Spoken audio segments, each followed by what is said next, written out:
Xô ra đuổi vợ cả đi, bắt cô tiếp tục đi tìm con gái cả. Vợ cả nói mình không đi đâu cả, cô sẽ ở nhà canh chừng Xô ra, vì chính mụ đã thuê người bế con gái lớn đi. Nếu Xô ra không nói con bé ở đâu, cô sẽ gọi Abu về, để Abu xử lý Xô ra. Nói xong cô bế con gái út vào nhà, pha sữa cho con.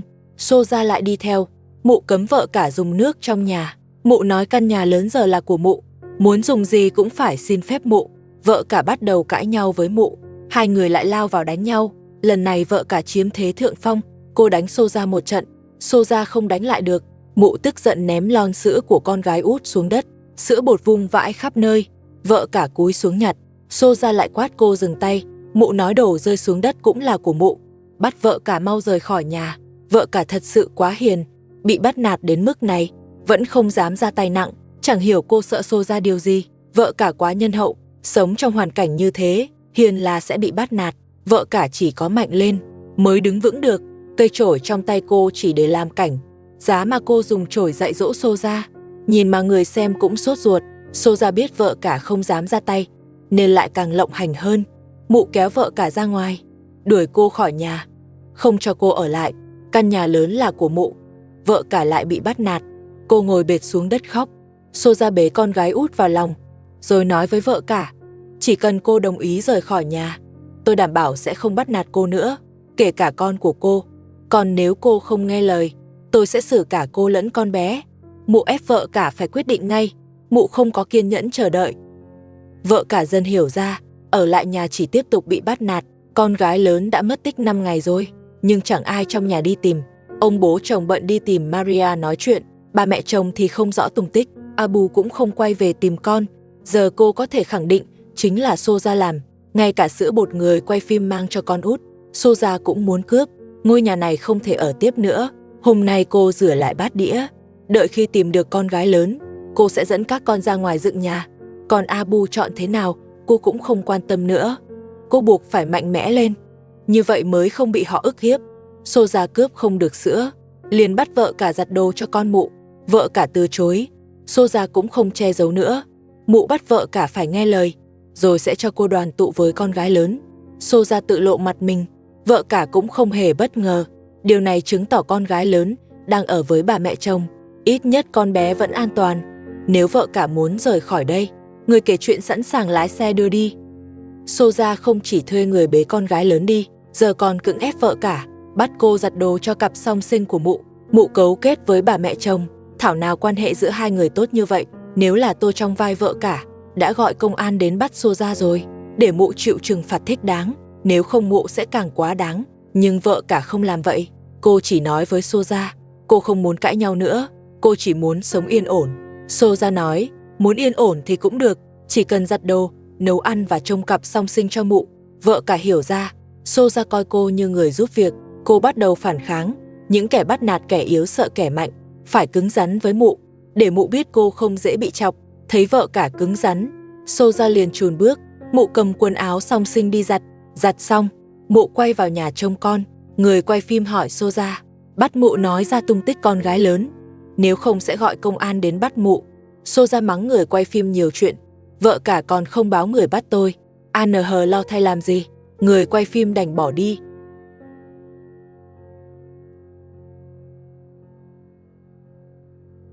Vợ cả nhờ người quay phim giúp đỡ. Cô mong người quay phim tài trợ cho mình. Đợi cô thu xếp xong đồ đạc, sẽ tìm Xô ra đòi con gái lớn về, rồi dẫn các con ra ngoài dựng nhà. Cô biết chi phí xây nhà rất lớn, nhưng vẫn mong người quay phim giúp. Sau này có tiền sẽ hoàn trả. Thấy vợ cả quá đáng thương, người quay phim đồng ý. Anh còn dặn vợ cả, đừng quá nhu nhược nữa. Trước khi đi phải để Xô ra chịu trừng phạt. Lời người quay phim rất đúng, không thể bỏ qua cho Xô ra, phải để mụ vào trại cải tạo. Không biết vợ cả có nghe theo không. Thu xếp xong đồ đạc, để cảm ơn người quay phim, vợ cả lấy ít kẹo cho con út, bảo con đưa cho người quay phim. Con út đã biết đi rồi. Bé run rẩy bước về phía người quay phim, rồi đưa kẹo cho anh ấy. Con út thật đáng yêu, mong vợ cả sớm rời khỏi nơi này, không thể để con chịu khổ cùng cô. Xô ra dỗ cặp song sinh ngủ xong, lại ra gây sự với vợ cả. Mụ hỏi sao cô còn bám nhà không đi, chẳng lẽ không đi tìm con gái lớn nữa. Vợ cả nói, con gái lớn chắc đang ở với bà mẹ chồng. Bà mẹ chồng tuy xấu, nhưng không hại trẻ con, chỉ có mụ mới làm chuyện đó. giờ tôi không muốn nói chuyện với mụ, đợi tôi thu xếp xong, mụ phải nói con gái lớn ở đâu. Lúc đó, tôi sẽ dẫn các con rời khỏi nhà. Soja nói vợ cả khôn hơn rồi, nếu cô đi sớm hơn, con gái lớn đã không phải chịu khổ. Thấy vợ cả nhượng bộ, Soja lại đưa ra điều kiện quá đáng. Mụ bắt vợ cả viết giấy tờ, tự nguyện từ bỏ căn nhà lớn. Như vậy mụ mới giao con gái lớn ra.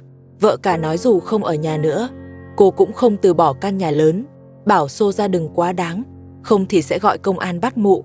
Soja nói dù công an tới cũng vô ích, có tìm được con gái lớn cũng là bà mẹ chồng làm, không liên quan gì tới mụ. Soja phủi sạch trách nhiệm, bà mẹ chồng lại thành kẻ thế tội. Không biết bà mẹ chồng nghe vậy sẽ nghĩ gì. Vợ cả thay quần áo cho con gái út, cô chuẩn bị thu dọn rồi rời khỏi nhà. Cô đã nói chuyện xong với người quay phim.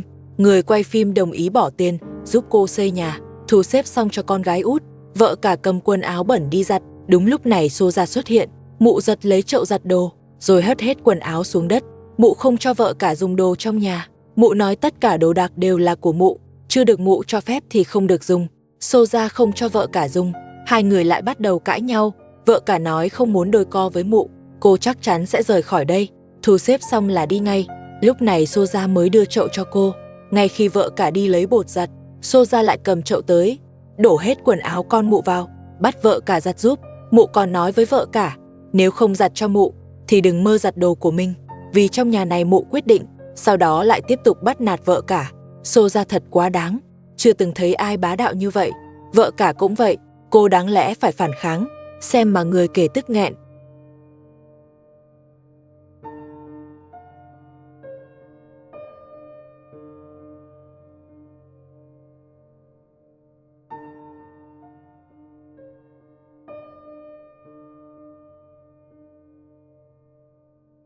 Soja bắt vợ cả đi ngay, cũng không cho giặt đồ trong nhà nữa. Vợ cả nói có thể đi, nhưng phải gặp con gái lớn trước. Chưa thấy con gái lớn thì cô không đi. Soja bảo đi tìm bà mẹ chồng ngay. Tìm được bà mẹ chồng thì cũng sẽ tìm được con gái lớn. Xem ra Soja đã tính sẵn, mọi hành tung của con gái lớn mụ đều biết. Giờ nói không phải mụ bắt Anita, chắc không ai tin nữa. Vợ cả nói mình không tin mụ, trừ khi mụ dẫn cô đi gặp bà mẹ chồng. Thấy con gái lớn rồi cô mới tin. Soja không chịu đi cùng. Nếu thật sự đi, trước mặt bà mẹ chồng sẽ khó mà nói rõ. Hai người lại lao vào đánh nhau. Đúng lúc này có người gõ cửa. Vợ cả mở cửa ra, là ông bố chồng và công an. Họ còn đưa con gái lớn tới. Xem ra Soja nói không sai, con gái lớn quả thật ở với bà mẹ chồng.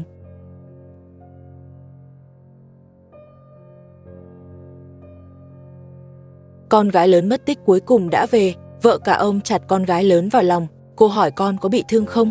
Ông bố chồng bảo Soja và công an đi cùng đi. Công an đến là để bắt mụ đó. Sau đó công an nói với vợ cả. Con gái lớn tự chạy vào trong chuồng khóa, nói là có người lạ đưa con tới. Khi tôi ra xem thì không thấy người lạ như lời con nói. Người lạ đó chắc đưa tới cửa rồi rời đi.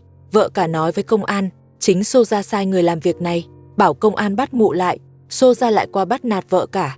Mụ nói vợ cả bịa đặt. Mụ hoàn toàn không sai ai bắt con gái lớn. Ông bố chồng cũng nói là Soja làm, bảo mụ đừng chối nữa. Soja bảo họ đưa ra chứng cứ. Công an nói đúng là không có chứng cứ. Nghe nói không có chứng cứ, Soja lại nói vợ cả tự dựng chuyện. Công an bảo mọi người dừng tay. Giờ đứa trẻ đã tìm được rồi, ai bắt đi giờ không còn quan trọng là con bé đang an toàn. Ông bố chồng nói với công an, con bé an toàn là tốt, nhưng phải bắt kẻ chủ mưu. Kẻ chủ mưu chính là Soja. Vợ cả nói Soja còn bảo tôi đi tìm cô. Mụ nói sẽ có người đưa con tới cho cô. Lúc đầu tôi còn không tin, giờ thì chắc chắn là Soja làm. Anh mau đưa mụ đi đi. Công an nói mọi việc phải có chứng cứ. Các người có chứng cứ không? Trừ khi bắt được người lạ đó. Nhưng giờ không tìm được nữa.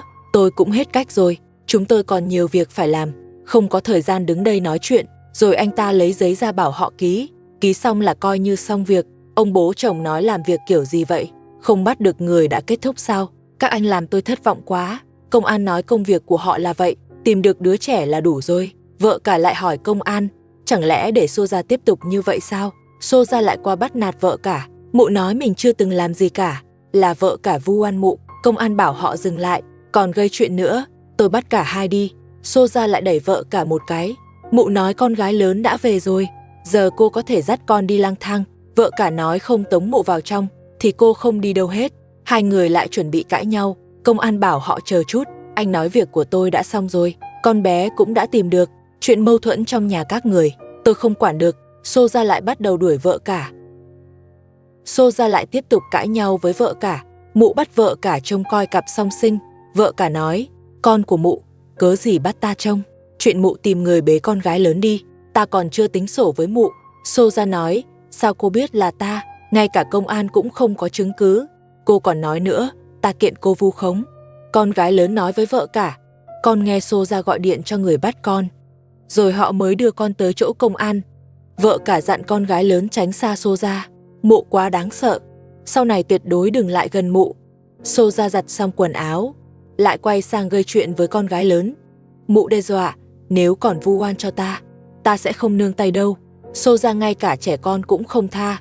Mụ lại bế con gái út đưa cho vợ cả, nói con gái lớn đã về rồi, người phải giữ lời, mau dẫn bọn trẻ rời khỏi nhà.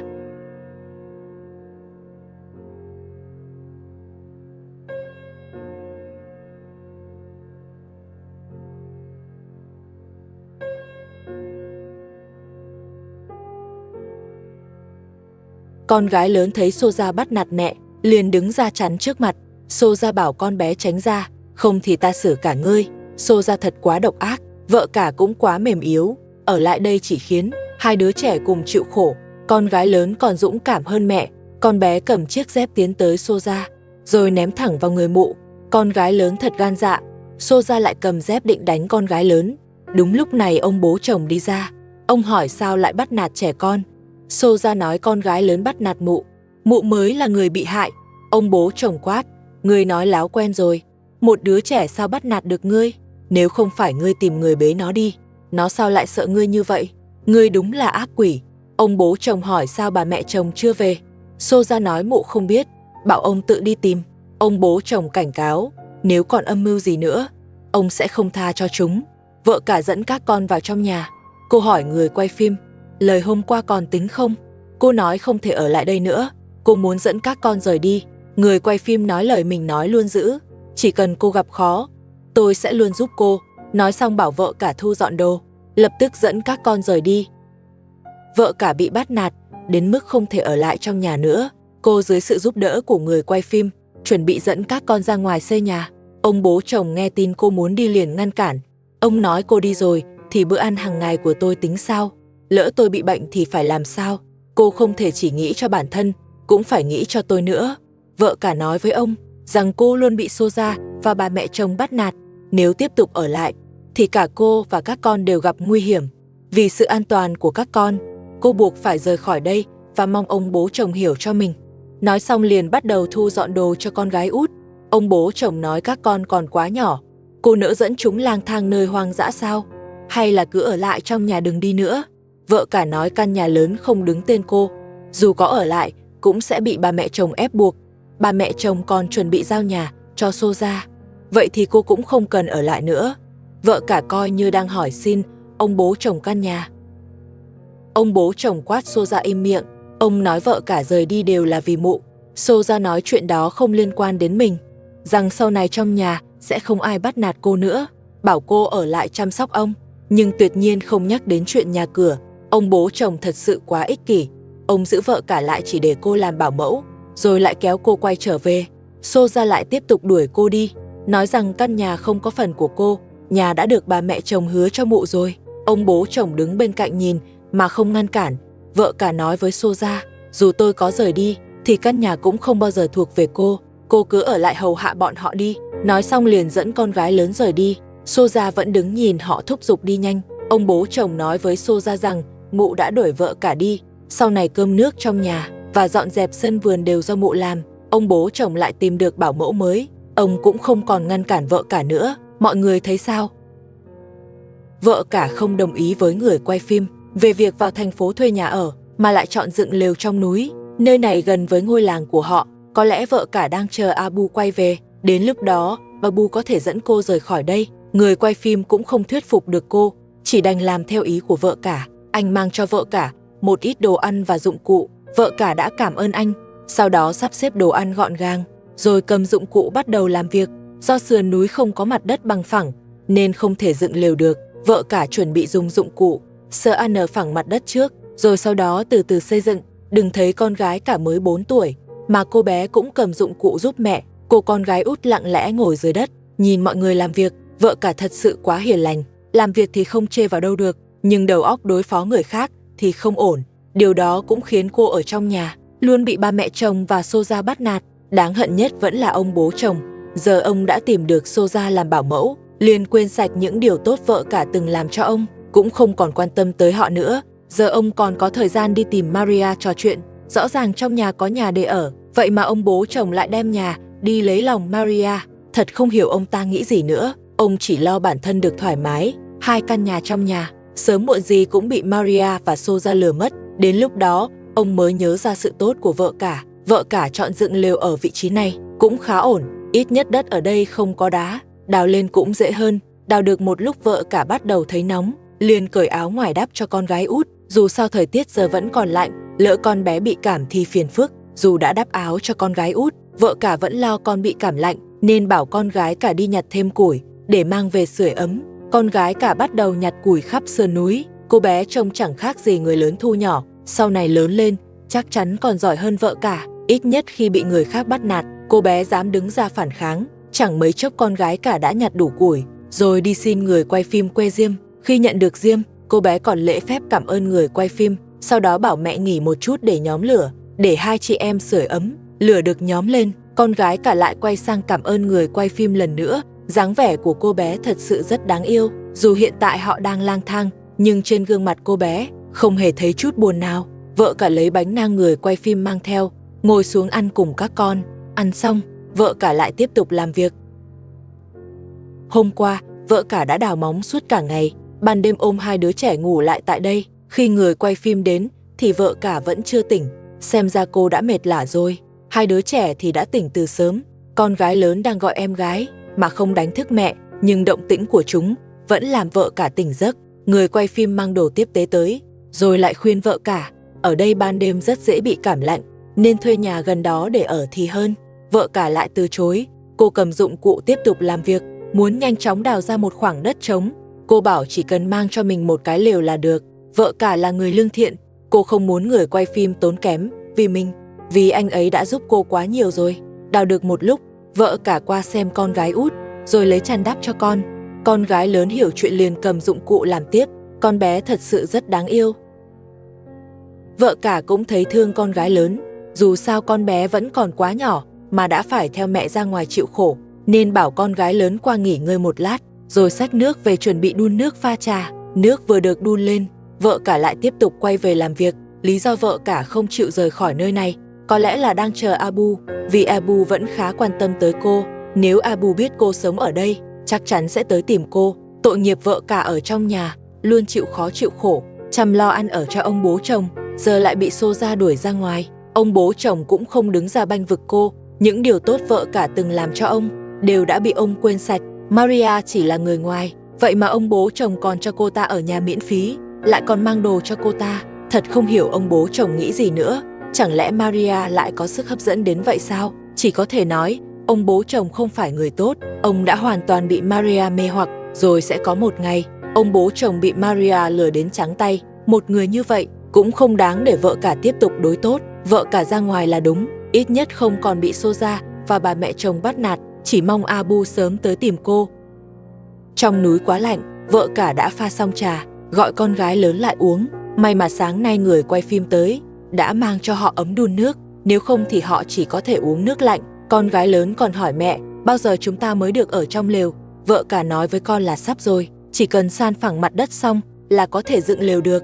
Con gái lớn hiểu chuyện dù rất lạnh, nhưng con bé cũng không nói gì thêm. Uống trà xong, vợ cả lại tiếp tục làm việc. Cô còn dặn con gái lớn, nếu thấy lạnh thì qua bụi cây bên cạnh nhặt củi, ngồi dưới đất sưởi lửa. Con gái lớn nhặt một ít củi bỏ vào đống lửa, nhưng con bé không ở lại sưởi, mà qua ngồi cạnh nói chuyện với mẹ. Con gái lớn thật sự quá hiểu chuyện. Bận rộn thêm một lúc, con gái út tỉnh dậy, vợ cả bế con lên, rồi mang tới bên đống lửa, chuẩn bị pha sữa cho con. Con gái lớn lại giúp mẹ lấy sữa bột. Dù họ đang lang thang nơi hoang dã, nhưng có con gái lớn ở bên, vợ cả cũng nhẹ nhõm hơn phần nào. Con gái út uống sữa xong, con gái lớn cũng thấy đói. Con bé lấy khoai tây nướng từ đống lửa ra, định bọc lại để ăn. Vợ cả lo con bé không biết lột vỏ, nên bảo con đặt khoai xuống, qua lấy bánh nang người quay phim mang hôm qua. Con gái lớn mang bánh nang tới, vợ cả cũng đã bọc xong khoai tây. Họ dùng bánh nang cuốn khoai tây ăn, vợ cả lo lắng. Sữa bột mang theo sẽ sớm bị con gái út dùng hết, đến lúc đó lại phải làm phiền người quay phim đi mua giúp, nên cũng để dành cho con gái út một ít bánh nang. Cuộc sống hiện tại của họ tuy vất vả, nhưng vẫn tốt hơn ở nhà, bị xô ra bắt nạt rất nhiều. Ăn xong, vợ cả bảo con gái lớn trông chừng con gái út, còn mình lại tiếp tục san phẳng mặt đất. Theo tiến độ này, ngày mai có thể dựng lều lên được. Người quay phim thấy mũ che mất mắt con gái út, liền qua chỉnh lại giúp con bé, cho gọn gàng hơn. Con gái lớn để cảm ơn người quay phim, còn nhảy cho người quay phim xem một điệu múa. Khi người quay phim giúp vợ cả quay về lấy đồ, đã nhìn thấy một cảnh tượng khó tin.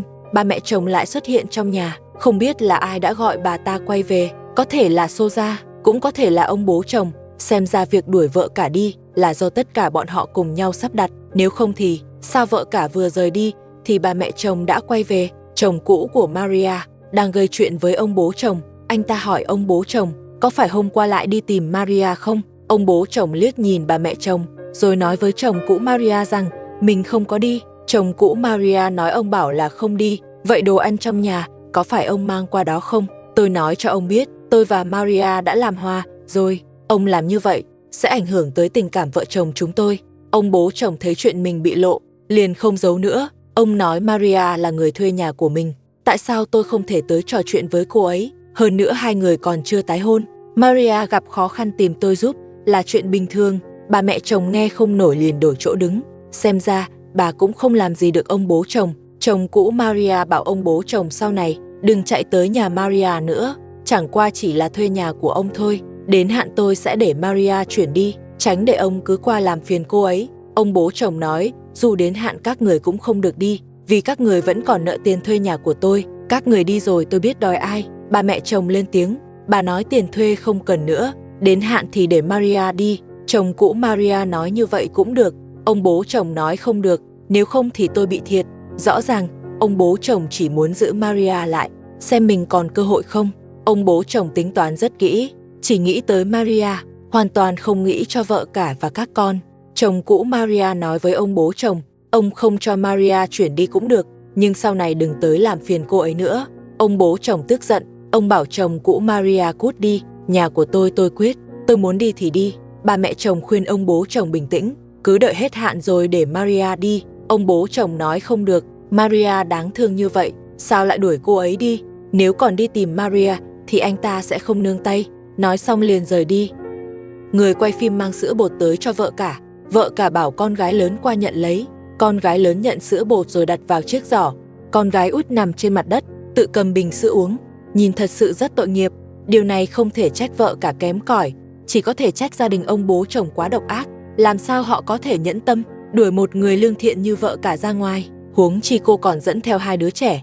Ông bố chồng sớm muộn gì cũng sẽ hối hận. Con gái lớn lại mang diêm tới cho vợ cả, bảo cô dọn sạch lá khô trên mặt đất, tiện thể cũng sưởi ấm một chút. Lúc này con gái lớn mới nhớ ra, cảm ơn người quay phim đã mang sữa cho em gái. Nhưng như vậy cũng không muộn, dù sao con bé mới chỉ 4 tuổi, lễ phép được như vậy đã rất tốt rồi. Con gái út uống sữa xong cũng tỉnh táo hơn hẳn, con bé còn mỉm cười với ống kính. Tuổi con nhỏ đã phải theo mẹ ra ngoài lang thang, nhìn vào thật khiến người ta xót xa. Chỉ mong Abu sớm quay về, đưa họ vào thành phố, không để bọn trẻ tiếp tục chịu khổ nơi hoang dã. Người quay phim cũng không nỡ, thấy vợ cả cứ tiếp tục như vậy, nên qua bảo cô nghỉ ngơi một chút. Vợ cả không chịu nghỉ, cô nói ban đêm ở đây rất lạnh, phải nhanh chóng đào xong nền móng, để sớm dựng lều lên. Người quay phim lại hỏi vợ cả, còn cần gì nữa không? Anh có thể giúp. Vợ cả nói với anh, trong nhà vẫn còn cái lều anh mua cho tôi trước đây, nếu anh có thời gian thì giúp tôi mang nó tới đây, tôi không muốn quay về gặp bọn họ nữa. Nói xong cô lại tiếp tục làm việc. Vợ cả nói được như vậy, chứng tỏ cô đã mạnh mẽ hơn trước rất nhiều. Chỉ là hiện tại cuộc sống vẫn quá khó khăn, mong vợ cả có thể kiên trì vượt qua. Rồi người quay phim cũng không quấy rầy vợ cả nữa, bảo con gái lớn đi nhặt thêm ít củi về, họ còn phải nấu ăn sinh hoạt. Người quay phim cũng không định làm phiền họ thêm, nên chào tạm biệt vợ cả, rồi quay về lấy đồ tiếp tế cho cô. Vừa về tới nhà, đã thấy chồng cũ của Maria lại tới. Xem ra mấy ngày nay, ông bố chồng cũng gặp rắc rối. Chuyện này cũng không trách được ai, chỉ có thể trách ông bố chồng quá đa tình. Đúng là tự mình chuốc lấy. Xem tới đây là hết rồi, hẹn các bạn vào phần sau.